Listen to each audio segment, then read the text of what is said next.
We stopped off for lunch. Hmm? We say we're stopped off for lunch.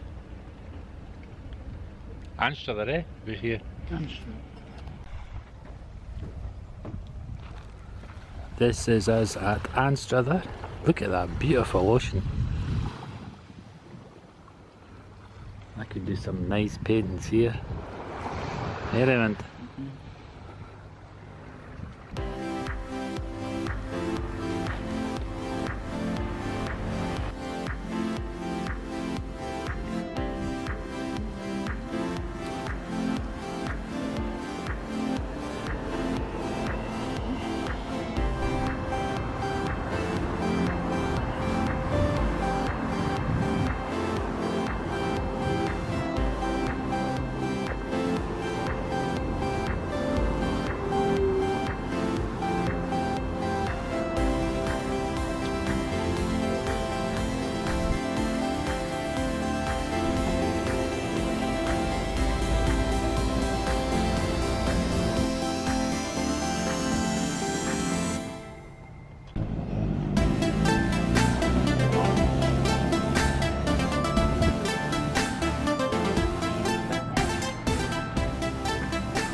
Nice, eh?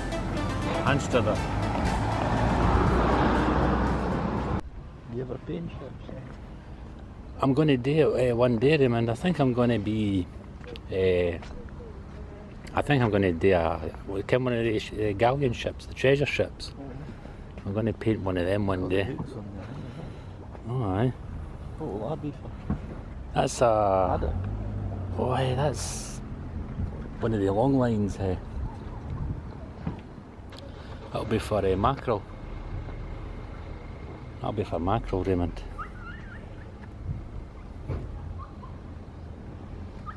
It's fascinating, eh? It's good, yeah. We'll get some pictures later. That's it. That's recording. Now, I haven't been to Anstruther for about maybe 10-15 years. The last time I was here was when I worked with the fishery board. The superintendent brought us here on occasion, and we went into that fish and chip shop.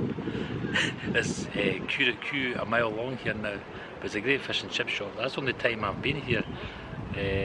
So it's nice to have a nice day here, Mum and Dad and Raymond.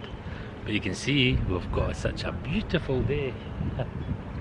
And the scenery is great. So we're going to get some pictures of some of the ships and that for our paintings. Anstruther is a small town situated on a stretch of coastline known as the East Neuk of Fife. Coastline from Largo to King's Barnes is dotted with small fishing villages, of which Anstruther is the largest, interspread with rich fertile farmland. Indeed, James II of Scotland famously once described the East Neuk as a fringe of gold on a beggar's mantle.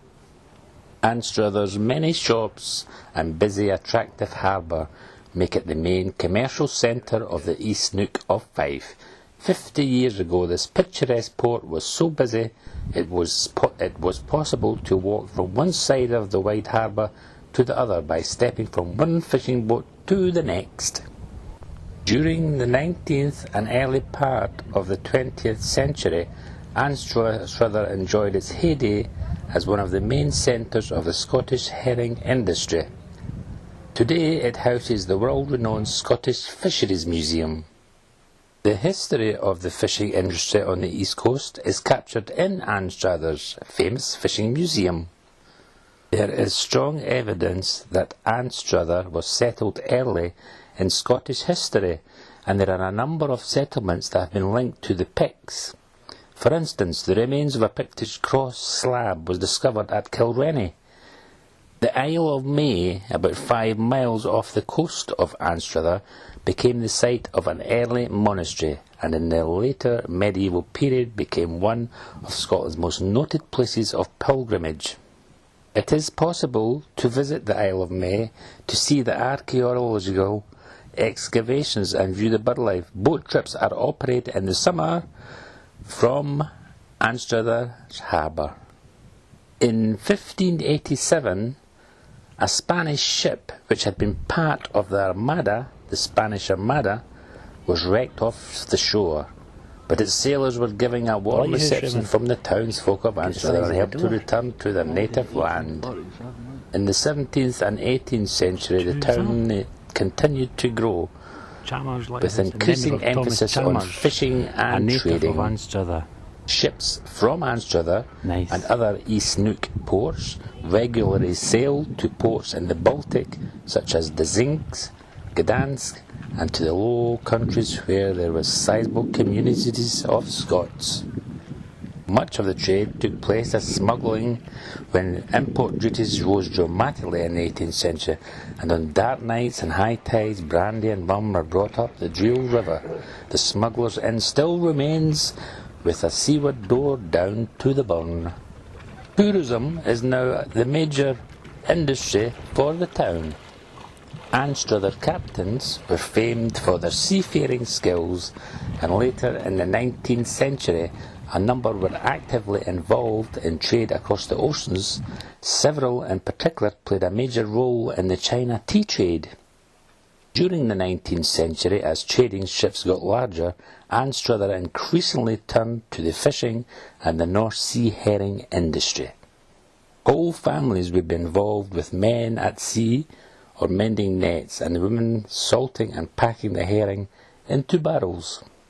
Anstruther landed herring was particularly popular in Poland, and the fishing fleet would follow the herring run down the North Sea as far as Lowestoft. The area boasts a number of castles, such as Kelly Castle, and golf courses, together with a number of ancient churches. Anstruther is now a very famous tourist town and attraction.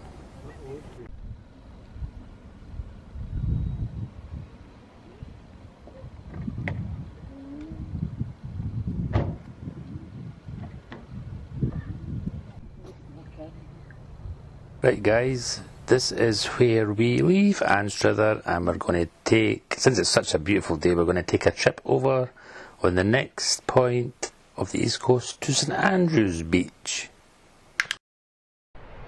That's us arrived at St Andrews, on the famous St Andrews Beach, so we're going to go through this wee part here.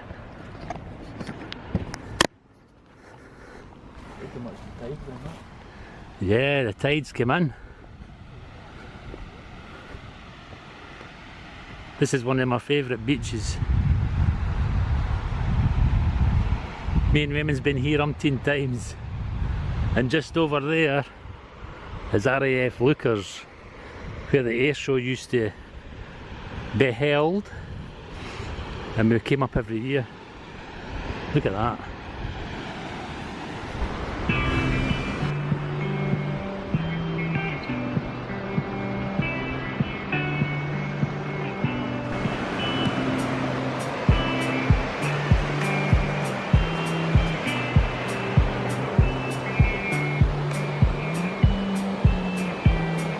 What do you think of the surf, Raymond, eh?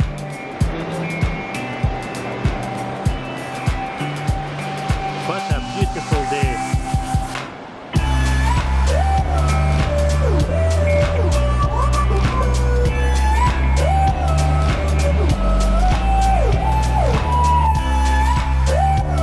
I don't know what that is, Raymond. Let's see. Some kind of mollusk, isn't it? Some kind of seashell. Look at the textures of them. Yeah. Some kind of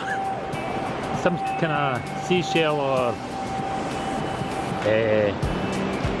sea enamel or something like that. Guys, look at this. Mussels, razor clams.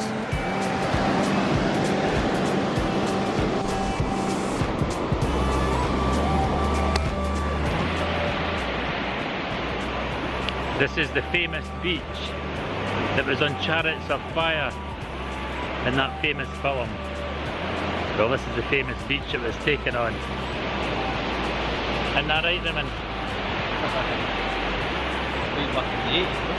Yeah.